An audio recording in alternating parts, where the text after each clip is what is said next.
Happiness is not a path, but happiness has no path, but happiness itself is a path.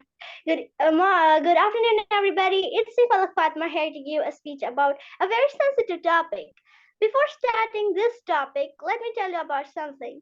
Imagine yourself as someone who is bright, shine up in the sky, in the blue sky, in a very pleasant weather. That thing is shining, that's bright, and that's big among all the planets in our solar system.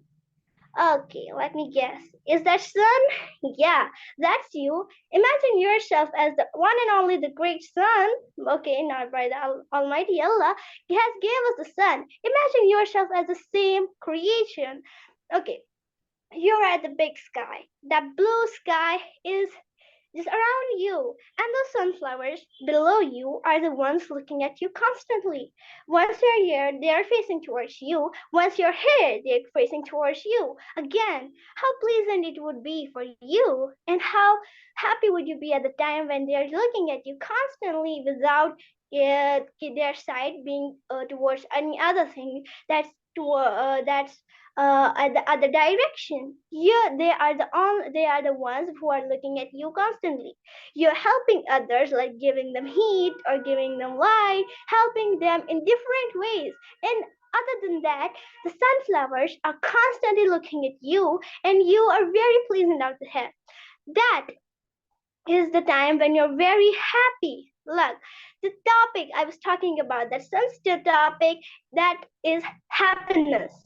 Yeah, that happiness that we get, not the frequently or often, but sometimes that great happiness we feel is the very great time when we feel ourselves being healthy, being happy, being joyful, cheerful, and very motivated. But at the time when we are depressed, sad, or about to cry or something, that times is the time when we're not feeling happy, we are not feeling healthy at all. Because the majority says that when we are depressed or stressed, at that time we don't feel happy. That's the common sense that it we don't feel happy when we're depressed. The major problem, well, yeah, I talked about it, that's depression. Why do we take depression? Because we focus on those small mistakes that we made yesterday. Why are we facing towards that again? You made a mistake yesterday, don't repeat it again, and don't repeat it after all ever in your life. That's why you'll never stress on it. Then, how can we overcome depression? The first and only thing you can do is don't worry. You did something, just forget about it and try don't do that again. So you don't have to worry about those small things. But when the case is bigger, like if you did something, an argument with somebody or fighting, that's the big deal. Not very big deal, but that can be very sensitive sometimes.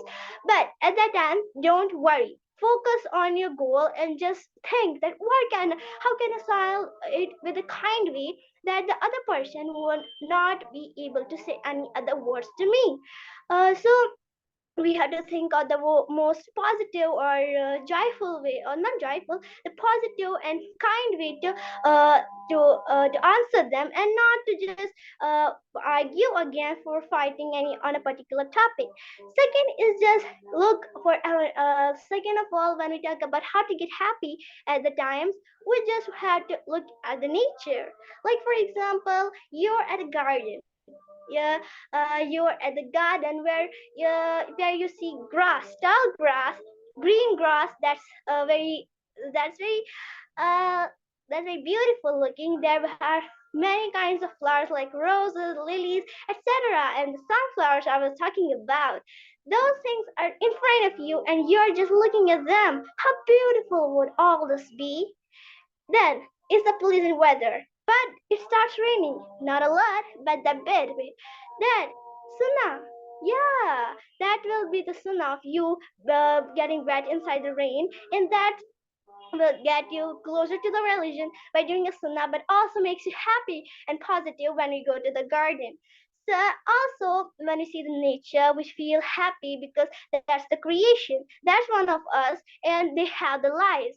Like we are living, we are doing our daily chores, and all this happens in our daily life. They are one of them too, and also they are one that help us every time when other creations are in trouble. We help. We are the one and all, not one and only. We are the ones who can help them, and the one and only God is the one who is for us there, and we who controls us and tells us about you how to help them. Yeah, all keeping all these things in mind, let's move to the last tip, that you should talk to others. Like for example, you had a trouble in school, in somewhere in a public place or something like that, and you want to share it with someone so that you will not feel very heavy about it. Now, take an example. You had an argument with your friend. Let's take that because that's a very common topic. So when you see about that, we talked other friend and say that this happened to me. Can you give me some solutions or advices so that I can help myself to just light my body and my soul and just help my friend to get the knowledge about my that knowledge, that how can we talk about this in a personal matter, not to tell it anybody else, like it take it as a publicly, take it as a private matter and talk it on this topic privately. So keeping all these things in mind, you will solve these problems very easily. But just talking to other people, like who are close to you, your father, your mother, your bestie, all these things are the one, or these people are the ones who are cared about you, who care about you and teach you every new lesson in your life. Okay, now we talk about those small gossips when you take between. Okay, sometimes we hear this because when we talk about conversations, like when we have to talk about, we don't have to do the gossips like, you know what he did, and the third person is looking at you too and saying, why are you saying like that? I didn't do anything that bad that you're talking like this. Don't do these types of things because it makes others unhappy and you don't get happy with this too. Do like your body, like your soul, but don't forget the other human being has human etiquettes too. We have a lot of major solutions for it, but now it's the time for ending my speech for today, and that's how I ended. And here's how I ended: smiling is costless or priceless. Smiling is priceless, and laughing makes you, and laughing cures you. So you are a human being. Stay motivated. Thank you, and have a good day.